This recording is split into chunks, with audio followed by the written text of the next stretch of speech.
So there's been a lot of talk about U.S. democracy. How would you define democracy?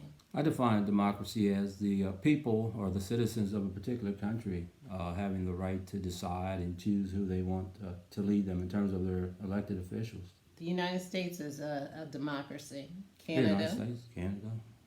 Barbados. The opposite would be an autocracy. How would you define autocracy? I would define it as dictatorship, such as Hitler or what's going on over in China or Russia. So yeah, And where the people don't have any rights. Like one person is in power and they have like absolute rule. I like democracy. Absolutely. And voting is an important part of democracy. And that's what we're going to talk about today. The road to voting rights. I'm Donna. And I'm Will. And this is Journey with Donna and Will.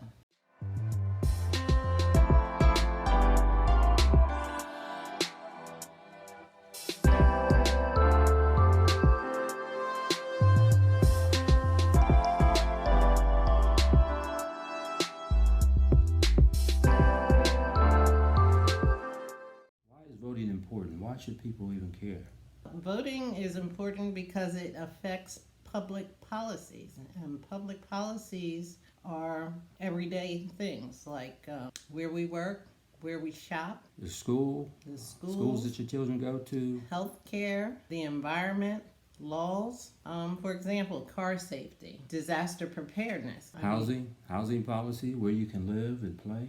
Education, everything. Public policy affects the legal system. It also affects your taxes. Public policy is how we live, so it affects everyone. So that's why voting is extremely important. So we're going to go over some key dates in the road to U.S. voting rights. So in 1789, 13 states, 69 electoral votes, mainly white men with property could vote. It also included free black men in northern states and women in New Jersey. So that's good. Some black people could vote and women could vote at that time. But in 1807, the voting rights of those free northern blacks and women in New Jersey was taken away. And that's interesting how they can just take the rights away from people. So in 1870, the very important 15th Amendment gave black men the right to vote. Right, and there was some discussion of women to have the right to vote at that time, but it didn't pan out. So in 1920, the 19th Amendment gave women the right to vote, but black women and other women of color were inhibited in the South to vote due to a crow called Jim Crow laws. Intimidation or disenfranchise of black voters in the South. These were called the Jim Crow laws. They had poll tax. Literacy tests. You have an example of some of the questions on the literacy test. One example of some of the asinine questions that they would ask on that test includes: write every other word in this first line and print every third word in same line. Original type, smaller, and first line ended at comma, but capitalize the fifth word that you write. I don't even know what that means. And there were other questions like how high is up? Or how many windows are there in the White House? Or how many jelly beans were in a jar? How many bubbles in a bar of soap? Sometimes they were required to recite the Constitution. And there was also intimidation outside the polling places where they would have folks out there with guns trying to intimidate. So these were some of the tactics. Even though they say on the books black men and black women had the right to vote, there were Jim Crow laws that inhibit them from actually being able to. So what's interesting is, like, my family is from the South Carolina, and your family? Also from the South.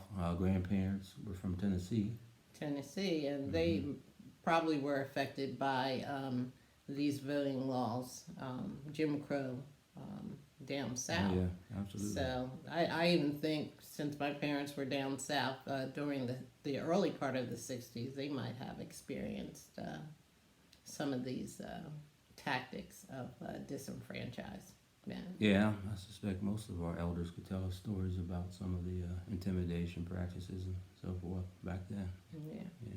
The Voting Rights Act in 1965 was enacted to protect voter registration and racial minorities. So this was the act, the 1965 Voting Rights Act, truly gave Black Americans the right to vote. In 1971, the 26th Amendment changed the age of voting from 21 to 18.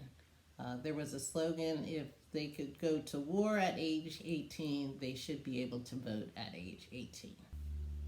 And in 1982, the Voting Rights Act was extended for another 25 years by President Reagan. And in 2006, the Voting Rights Act of 1965 was extended again by George W. Bush. So I guess my question is why the Voting Rights Act that protects voter registration and minorities has to be extended each time, why it's not permanent. Yeah, I agree. That's a good question. It does certainly beg a looming question. Why is that? Voting, like we said, is very important because it's a part of our democracy. It's not guaranteed to always be there, as was demonstrated in 1807. Some Black males and women had the right to vote, and then it was taken away. Absolutely. I think our voter rights are continuously being challenged. So even as recently as 2013, cases in the Supreme Court, I think, in my opinion, the voting rights was weakened, which is the impact what's going on today with a lot of voter suppression. So yeah, definitely we have to remain vigilant when it comes to voting and take advantage of our right to vote. That's right. It took this road to voting rights took a lot of turns and was well fought for. So it's important to plan your vote. Go out and register, make sure you're registered to vote, and ensure that your friends and family are voting. Again, it affects you with public policy. It's a good thing to vote.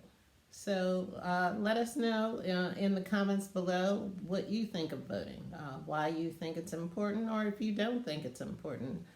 Let us know in the comments below. Please share, like, and comment, and we'll see you in our next video. I'm Donna. And I'm Will. And this has been Journey with Donna and Will. See you at the voting polls.